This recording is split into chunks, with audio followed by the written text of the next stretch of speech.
بسم الله الرحمن الرحيم. هل أتاك حديث الغاشية؟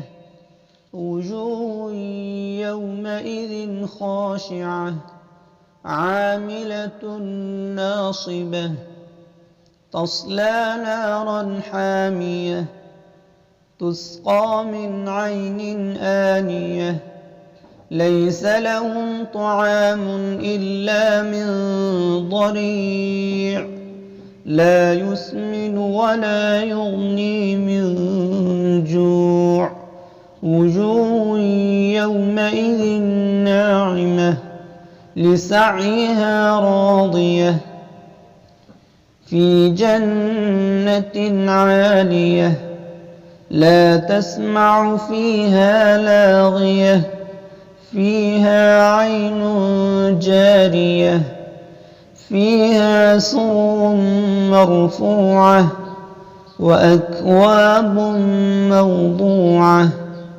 ونمارق مصفوفة وزرابي مبثوثة أفلا ينظرون إلى الإبل كيف خلقت وإلى السماء كيف رفعت وإلى الجبال كيف نصبت وإلى الأرض كيف سطحت فذكر إنما أنت مذكر لست عليهم بمسيطر إلا من تولى وكفر فيعذبه الله العذاب الأكبر إن إلينا إيابهم